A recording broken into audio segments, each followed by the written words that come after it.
So we're sociologists, don't hold that against us, and we really are studying bullshitting and brown-nosing within the context of work, and right now we're focused on academia because that's our own setting, but we hope to maybe expand that in coming waves of this.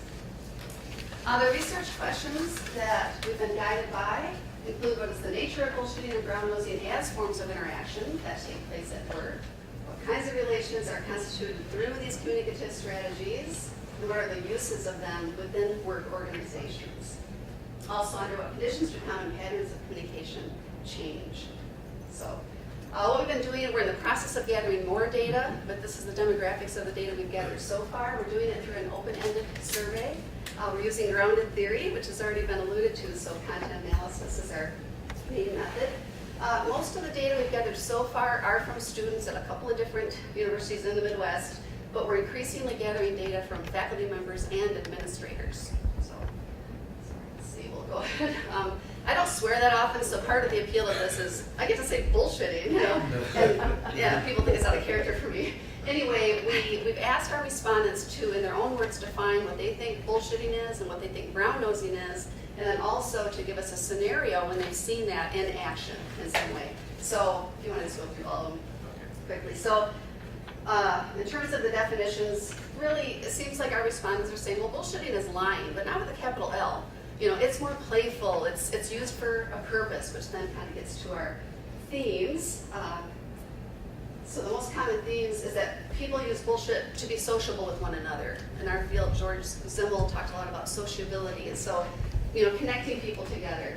Another theme is that people bullshit, which is playing the game. In other words, they might not know what their conversation partners are really talking about, but they'll play along. They'll go along so that they're still in the conversation. And then also bullshitting is a way to try to enhance their credibility. As you might imagine, we've gathered some really rich data, but in the time frame we have, we just, for these themes, we're just going to share one piece of data for each. So with sociability, this is just one example of something someone wrote on their survey. Bullshitting will be helpful because I think it makes a person a little more sociable and it helps people relate to one another. If a worker and a client has similar stories or experiences, they can bullshit about them, which might help them with their sales or their business. So there's that. This playing the game, in other words, again, feigning knowledge, acting like you know what's going on, you really don't. And this was a student response. I learned to bullshit at home, work, and school. It's a good thing to know how to do for a career because it enables you to come up with a half-decent answer that sounds smart and probable without missing a beat. Then the last theme with regard to the bullshitting data, and Irving Goffman, again in our field, would call this impression management, but in essence it's the ability to use bullshitting to try to enhance your own credibility. And again, piece of data, bullshitting is needed in order to get to where you want to be. It starts with the interview, embellishing, emphasizing who you are and what you're about. You present that during an interview, you want to make yourself seem extra special in the whole package, so you bullshit part of it. So I think it's important we kind of contextualize the observations that we're making. We're operating probably much like the schools in Pennsylvania these days, where we've had a severe budget crisis. The administration, the managers of the system are not only cutting about 30 different positions from the university and people are being terminated, but they've tried to increase the workload. So they're trying to get people to give more of their free time. And I know that I see everybody shaking their heads. This sounds very, very familiar to some of us. I know. So the theory that we've been drawing upon out of sociology includes works like Max Weber's Bureaucracy, where Weber talks about relations of domination and subordination, not only within bureaucracies but pre-modern societies. Ethnomethodology by Harold Garfinkel, where Garfinkel looks at word usage, and then Goffman's work on impression management. So those are kind of in the background for us.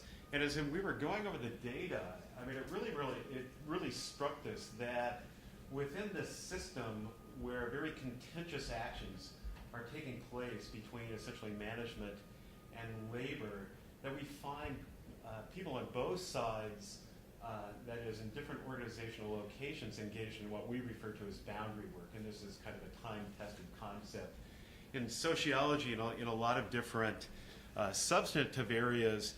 And by boundary work, what we are referring to, and this is our definition, which I think is sufficiently abstract, it's the work that people do to do one of two things, right? So it's either individuals or groups that engages in interaction where they're trying to create and maintain and reestablish boundaries to make sure that there aren't resources that are going to flow out of their office into somebody else's.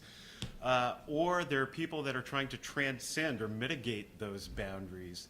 And of course, by looking at bullshitting and brown-nosing, we're interested in the conversational strategies that people come up with for doing that.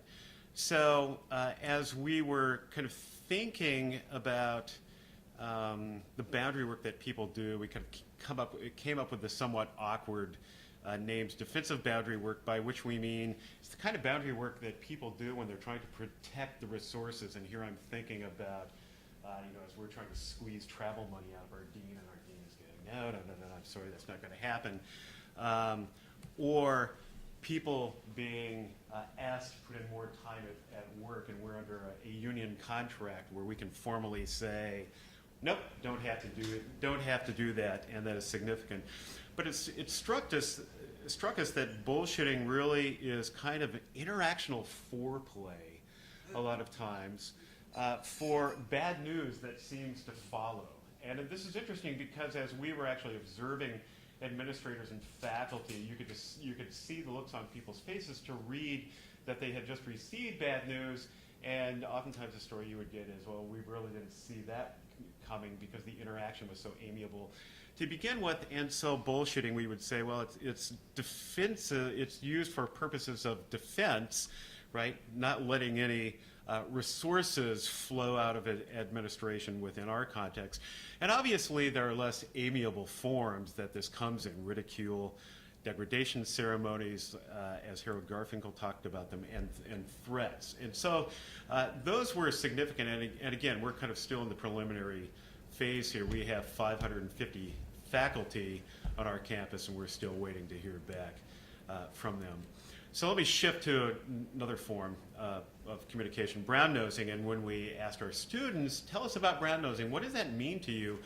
What we found was that most of the terminology that they used we had heard before. So anything from suck up to buttering up, greasing the wheel. And then we ran across at least one term, and maybe somebody here can provide some light on this, that we had not heard before, which was toady. And of course, we're thinking, what the quality of a toad? What are we talking about? For brown nosing. For brown nosing. Okay. So maybe they're Pardon? It's a footman. Okay, footman. Oh, okay. So regional differences, I suppose, in usage patterns, which is interesting in and of itself. So schmooze, and of course, what people are getting to, and these are the themes that emerged through the data itself, was when people engage in brown nosing, they're engaged in a form of exaggerated politeness, and here's one datum. So the way to get to know people and become popular is by being friendly, complimentary, polite, and courteous. And the kicker is, even if you aren't these things, the trick is to act like you are and make people believe you are. This is the essence of brown nosing to me. Okay.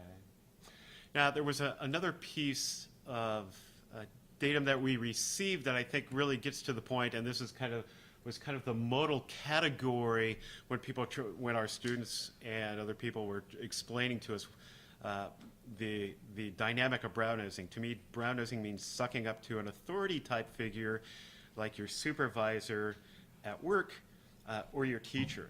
And one of the things that we were interested in was how is it that our students in particular are able to hone these skills within a variety of different contexts so that the tool, the skill itself, becomes trans-contextual. They can use it in a variety of different contexts. And of course, most of our students said, oh, I learned this at home all the time. The first thing I said was, Dad, you're looking great today. What have you done with your hair? Right? It's like, well, what are you talking about? Oh, yeah, we know where this is going. Keys to the car? I don't think so. Right? Which makes, I think, explicit one of the other things that students told us, and faculty as well, and that is that brown nosing is a way that is a tool that people use for getting ahead. And one respondent told us there are two different kinds. One is a sleazy, cheap way of wooing your boss that everyone hates, whereas the second way of helping and taking extra work is the best way to get ahead. Okay, so that was again another dominant theme.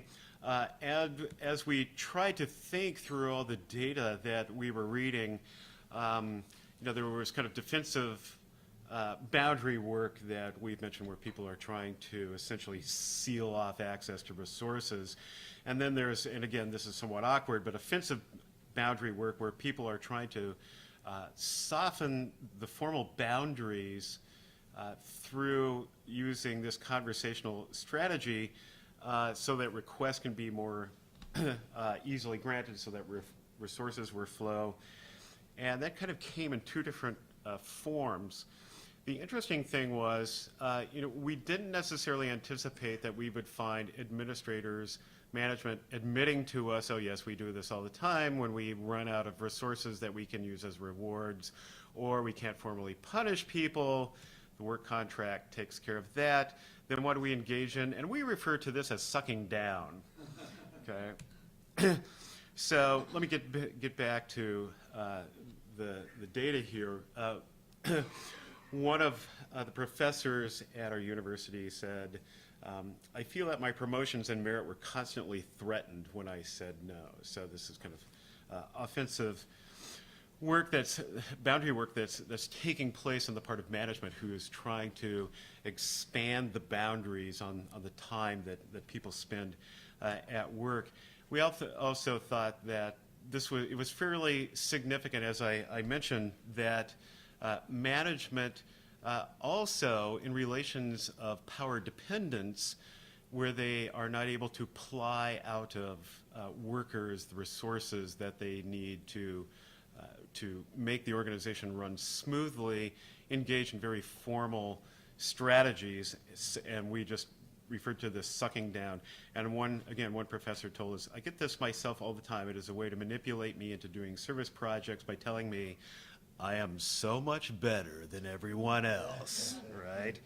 The manipulation comes with all these statements about how wonderful I am, right?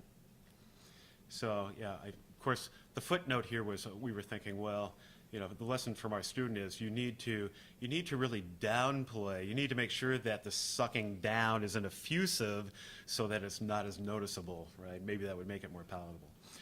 So a few final observations that we made after kind of taking a step back and just looking at the variety of different themes that emerged from the data, and that is, as our students indicated, well, if you think of brown-nosing as a form of interaction, you can really maximize rewards to the degree that you kind of minimize its detection. So this really is kind of impression management at its best, if you can accomplish that. We also thought, after talking both with faculty and administrators and students, it occurs to us that bullshitting is fairly ubiquitous, that you find it's kind of the grease that keeps the organization rolling, whereas brown-nosing typically flows up the organization, and of course that can change under a variety of different social conditions, but one of those social conditions, of course, is crisis, right? That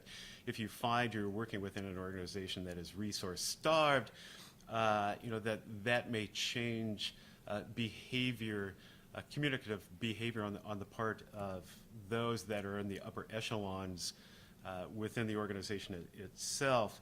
And the other condition is, well, what happens if management does not have at their disposal kind of those formal or official tools that they usually use then? And of course, the species has always been fairly creative in surviving, either whether it's within an organization or whether it's deep in the forest. So, kind of our final observation is, well, bullshitting really, in a way, depending upon how it's used, matter of pragmatics, temporarily utilizes or neutralizes hierarchical relations, while brown-nosing really kind of seems to reinforce it. So we're going to leave it right there for you. Thank you.